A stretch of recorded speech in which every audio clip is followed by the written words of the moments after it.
Mas eu queria ver agora com vocês a questão de um ponto que ficou ali no nosso estudo, que foi a questão da barreira de potencial, né? Vamos entender melhor o que vem a ser então essa barreira de potencial, né?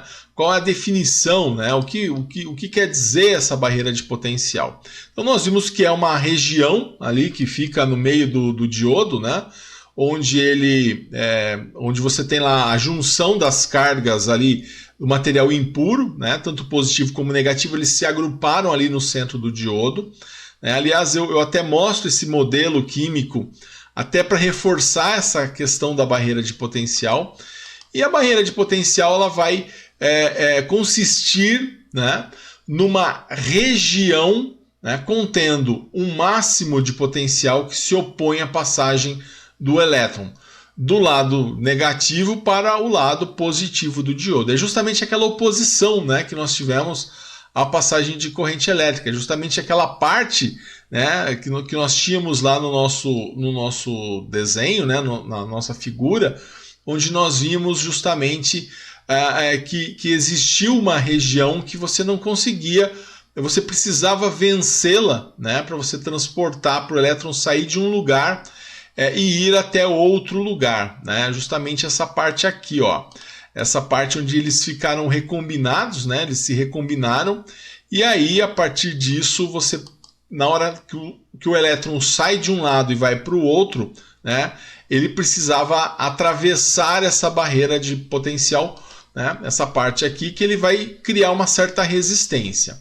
Em geral, não é problema para os diodos, tá? Essa barreira de potencial aqui. Em geral, não é problema para os diodos, ele consegue atravessar facilmente. Mas isso significa que o elétron ele tem que vir com uma certa força para que ele possa atravessar essa barreira de potencial. E quando a gente fala de força, tá? A gente está falando do quê? Da tensão elétrica, né? A tensão não é a força que eu aplico, que eu submeto a carga para que ela possa se deslocar.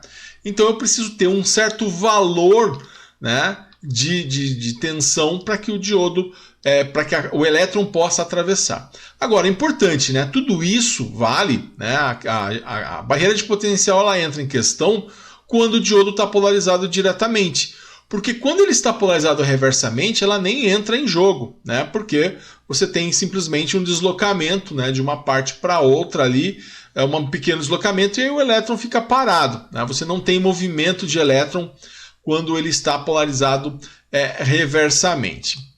Então aqui com relação à barreira de potencial, olha, nos diodos existe um determinado valor de tensão, né? Visto que nós estávamos falando de força, a gente viu que força é tensão. Então existe um determinado valor de tensão que temos que colocar na fonte para vencer essa barreira. Então, essa força ela vai ser diferenciada.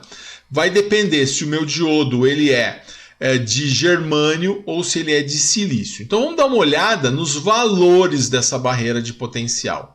Então, olha só. Eu fiz aqui uma tabelinha para ficar mais fácil para a gente.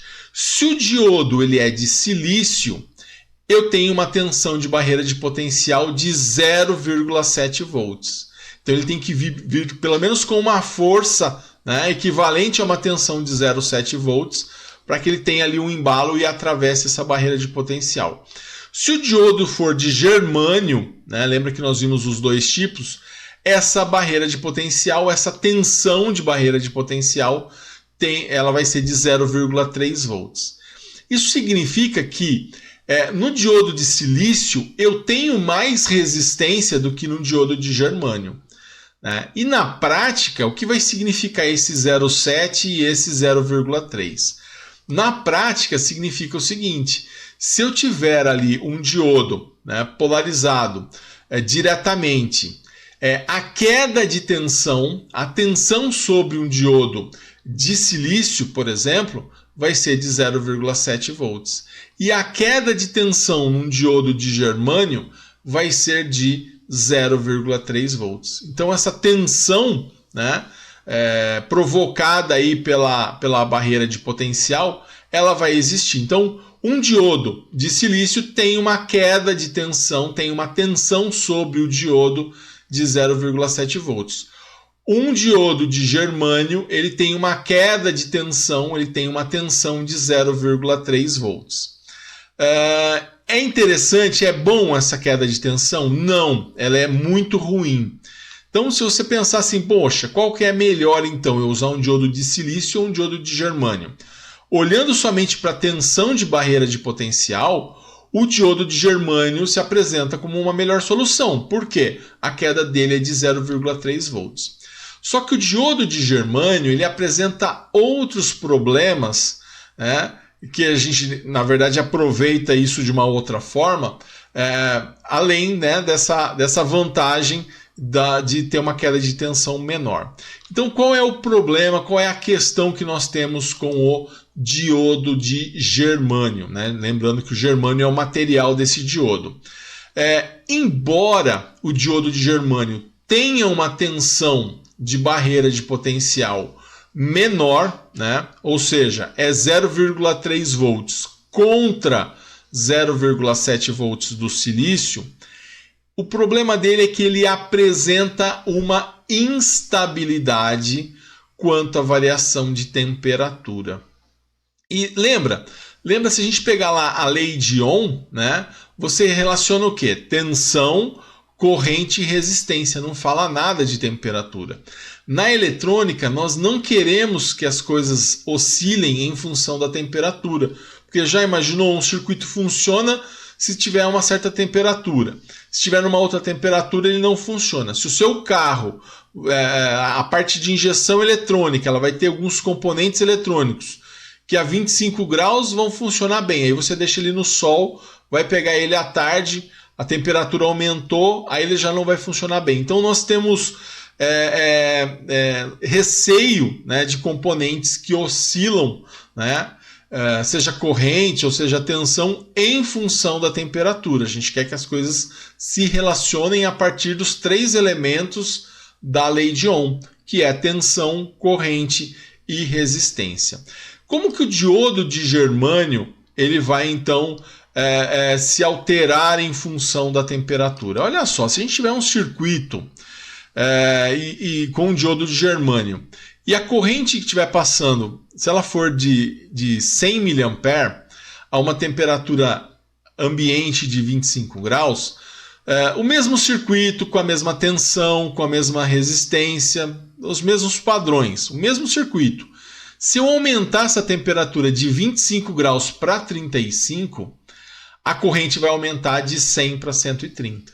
É um aumento significativo. 10 graus já aumentou 30. Se a temperatura for 50 graus, ele já vai dobrar, ele vai para 200 mA. E se a temperatura for 60 graus, ele vai para 280, quase triplicou a corrente. Tudo isso em função do quê? De temperatura. E nós não gostamos de componentes que oscilam em função da temperatura. Por quê?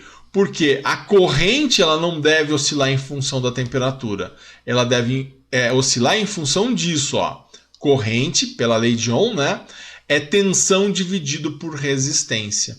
Então é dessa forma que nós queremos que a corrente oscile, não em função da temperatura. E aí o que nós vamos fazer?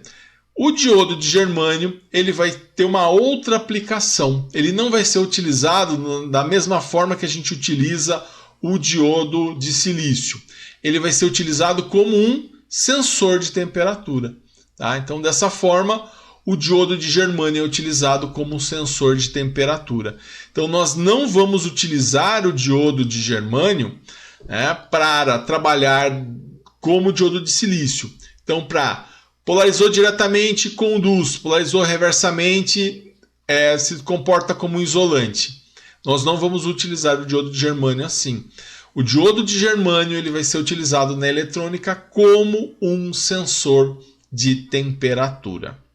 Essa vai ser, então, a forma que nós vamos utilizar o diodo de germânio. Legal, pessoal? Um grande abraço a todos e bons estudos!